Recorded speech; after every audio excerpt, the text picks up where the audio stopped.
What's good, YouTube? It's your boy, Blue Blood Sports TV, back at y'all with another one.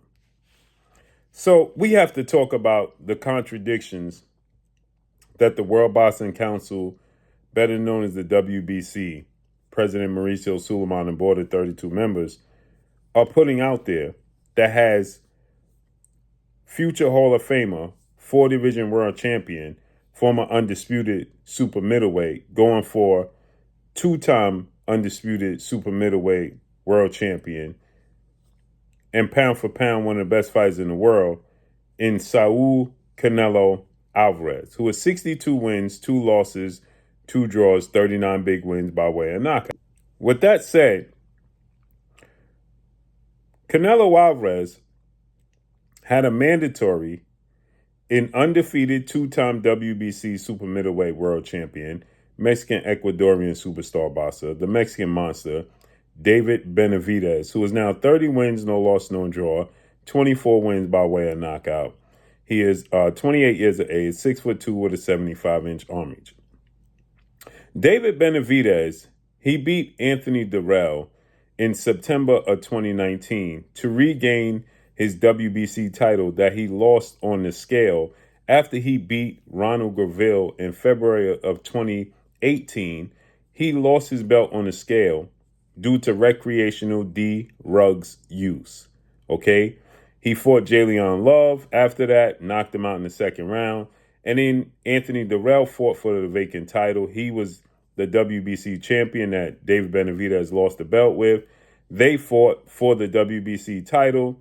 David Benavidez knocked him out in the 9th round. He became a 2-time WBC world champion.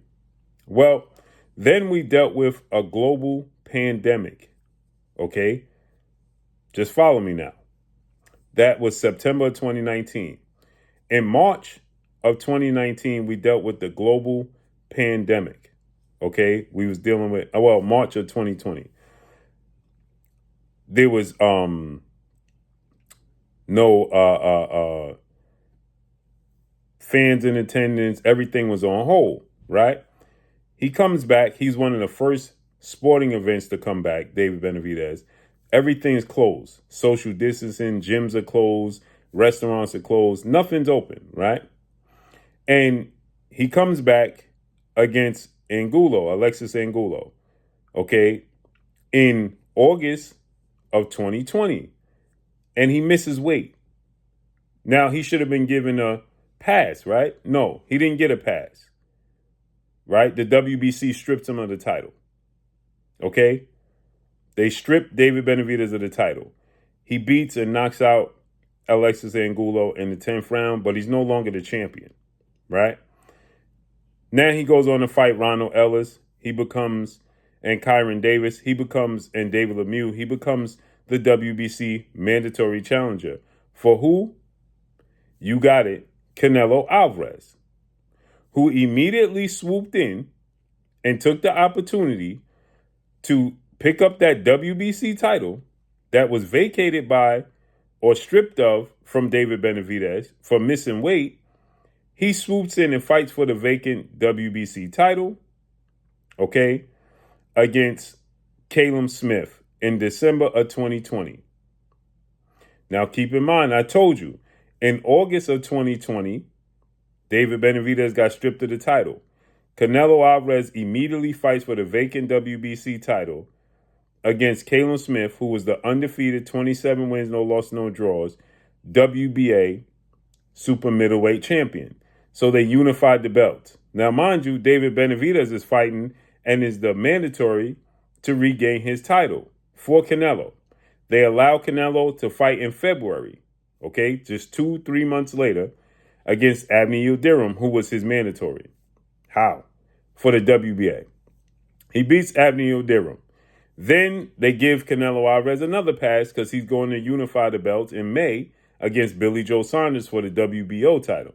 He knocks out Billy Joe Saunders in the 8th round, right? David Benavidez is lobbying for his opportunity. They don't give it to him.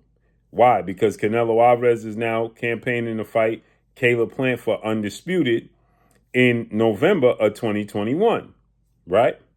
They allowed that to happen. He knocks out Caleb Plant in the 11th round.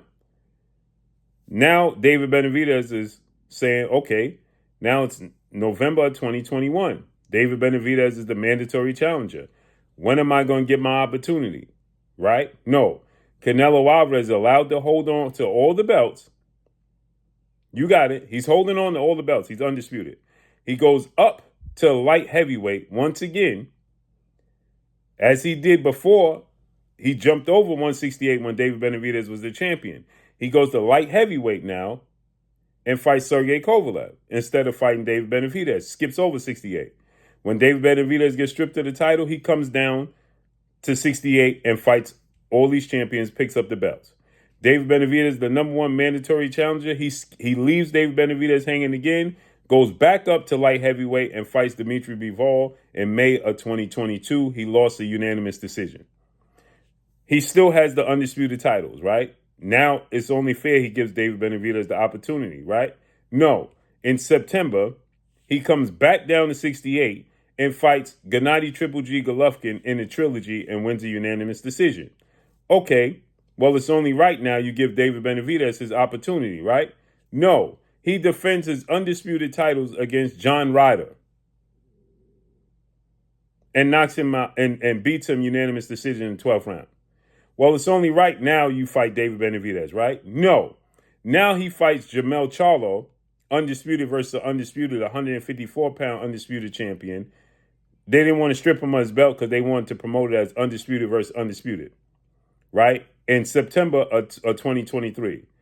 So now it's only right that David Benavidez gets his opportunity, right? No. Jaime Munguia gets his opportunity in May of 2024. Now, here's where it gets tricky. Because they're claiming, the WBC and Canelo's team and people are claiming that David Benavidez moved up to 175 in February of 2024, right? Where they was going to mandate him to fight Canelo or mandate Canelo to fight him in March of 2024. Meaning that in May of 2024, they was going to force Canelo Alvarez to fight David Benavidez. But we know that not to be true. Why? Because Canelo said he wanted $200 million to fight David Benavidez, right? In May of 2024. When he fought Jaime Munguia. He had no interest in fighting David Benavidez, so David Benavidez moved on with his career. It came down to Jaime Munguia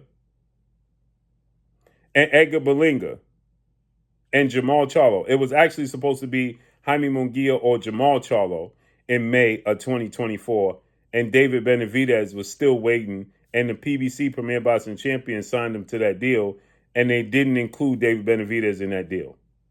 So David Benavidez is still waiting around. At that point, he chooses Jaime Munguia because Jermall Charlo says he still wasn't mentally ready to come back and fight. And now David Benavidez says, okay, you know what? Enough is enough. I'm moving on. I'm going to 175. And now they're claiming that David Benavidez ducked Canelo Alvarez because they was going to mandate the fight in March of 2024. And David Benavidez announced that he was going to 175 in February of 2024, which we know is false. How do we know this to be false? Because David Benavidez didn't fight. Get this. He fought Alexander Gvozdyk in June of 2024. After Canelo fought against Jaime Munguia in May of 2024. The last time he fought was November of 2023 when he beat Demetrius Andrade, and he was waiting for Canelo Alvarez, and Canelo Alvarez was choosing between Jermall Charlo and Jaime Munguia and was willing to allow himself to be stripped, and the WBC did not want to strip Canelo Alvarez and ruin their relationship, so they allowed him to go ahead and defend his titles. And when I asked Mauricio Suleiman, he says that in due time they was going to mandate Canelo, but right now they want to allow him to fight Jaime Munguia. Go check the interview. So then David Benavidez moved up in June of 2024 and fought Alexander Gvozdyk. And then in this February, he fought David Morrell. So all the nonsense that David Benavidez ducked Canelo Alvarez when they was getting ready to mandate him to fight him in March of 2024 is a lie. It is a lie, period. And there you have it. And that's all I got for y'all. Follow me on Instagram at Blue Blood Sports TV, all one word. I'm gone. Peace.